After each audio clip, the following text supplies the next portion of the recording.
आज Doubtnut app download करें। Doubtnut पर अपने सभी गणित, रसायन विज्ञान, भौतिक विज्ञान और जीव विज्ञान के डाउट्स का करो सफाया। बस प्रश्न की फोटो खींचो, एक ही प्रश्न को क्रॉप करो और तुरंत वीडियो सोल्यूशन पाओ। अभी डाउनलोड करें। हेलो फ्रेंड्स, हमारा क्वेश्चन है 10 किलोग्राम की एक वस्तु एक खुरदरे क्षैतिज सतह पर है। क्षैतिज सतह और वस्तु के बीच हमारा घर्षण गुणांक हमारा 0.577 है। जब क्षैतिज सतह धीरे धीरे आनत झुकाव वाला होता है तो वस्तु निश्चित कोण अल्फा पर जो है सरकने लगती है। यह विराम कोण कहलाता है। जब झुकाव का कोण बढ़ाया जाता है तो वस्तु हमारी तो जो है किसी त्वरण से नीचे सरकने लगती है। तो इस स्थिति में विराम कोण का मान है, 4 ऑप्शन गिवन है, 60 degree, 57.7 degree, 5.77 degree, 30 degree. Okay, question को हम यहाँ पे इस फिगर के थ्रू देखते हैं। ये फिगर हमारा क्वेश्चन में गिवन नहीं है।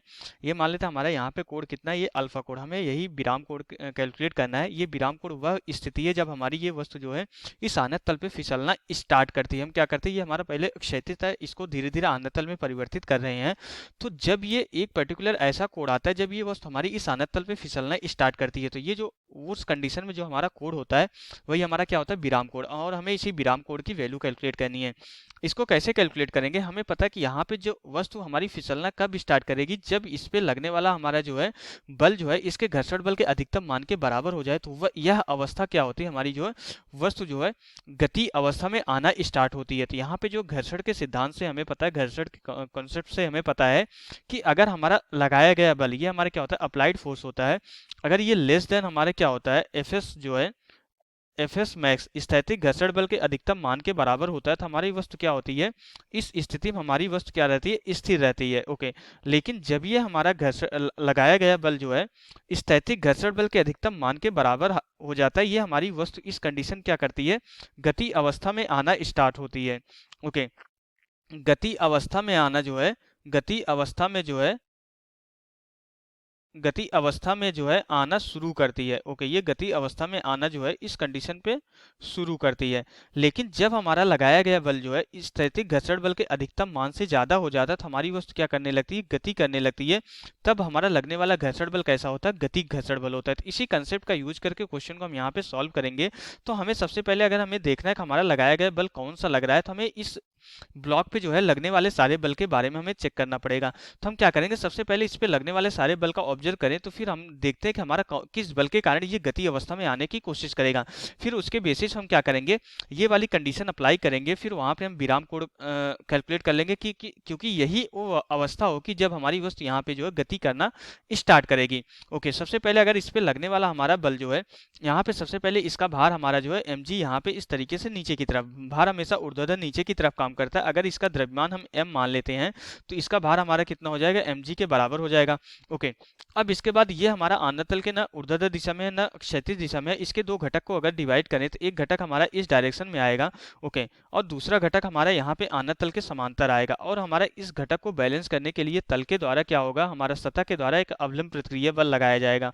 ओके, तो क्या होगा कि हमारी वस्तु जो है, ये वस्तु हमारी, ये अगर हमारा अल्फा है तो ये हमारा 90 डिग्री है, ये 90 माइनस अल्फा हो जाएगा तो ये भी हमारा अल्फा हो जाएगा। तो ये mg का कौन सा घटक हो जाएगा, क्षैतिज घटक, जिसके साथ हमेशा cos अल्फा आता है। तो mg cos अल्फा हो जाएगा। तो वस्तु जो है हमारी आनतल पे mg cos अल्फा लगा रही, तो हमारा अवलंब प्रतिक्रिया बल क्या लगेगा, n, जो कि यहाँ पे mg cos अल्फा को बैलेंस करेगा, क्योंकि हमारी वस्तु ऊर्ध्वाधर दिशा में, आनतल के ऊर्ध्वाधर दिशा में साम्य अवस्था में है। तो यहाँ पे इस डायरेक्शन में जो हमारा बल लगेगा ये क्या लगेगा, हमारा mg साइन अल्फा के बराबर होगा। तो इस mg साइन अल्फा की वजह से हमारी वस्तु जो है यहाँ पे आनतल पे नीचे की तरफ गति करने की टेंडेंसी रखती है। तो लगाया गया बल हमारा कौन सा होगा, यही mg साइन अल्फा। तो हमारी वस्तु जो है ये ब्लॉक हमारा नीचे की तरफ गति करने की कोशिश करेगा। तो इस पे जो लगने वाला घर्षण बल होगा हमारा इस तरीके से ऊपर की तरफ होगा।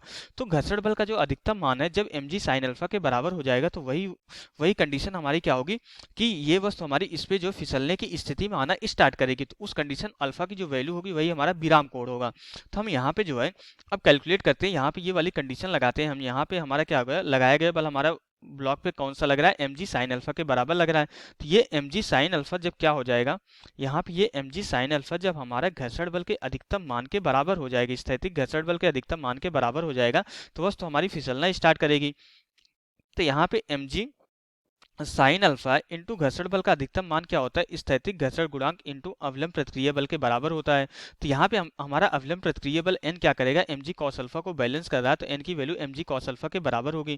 तो अगर हम वैल्यू पुट करें n की, तो mg sine alpha equal to हमारा यहाँ पे क्या हो जाएगा कि म्यू s इंटू हमारा जो है mg cos अल्फा के बराबर हो जाएगा, cos अल्फा के बराबर हो जाएगा। mg हमारा यहाँ पे mg से कैंसिल हो जाएगा, तो हमारा जो tan अल्फा की वैल्यू आ जाएगी यहाँ पे tan अल्फा इक्वल टू हमारा जो है म्यू एस के बराबर हो जाएगा।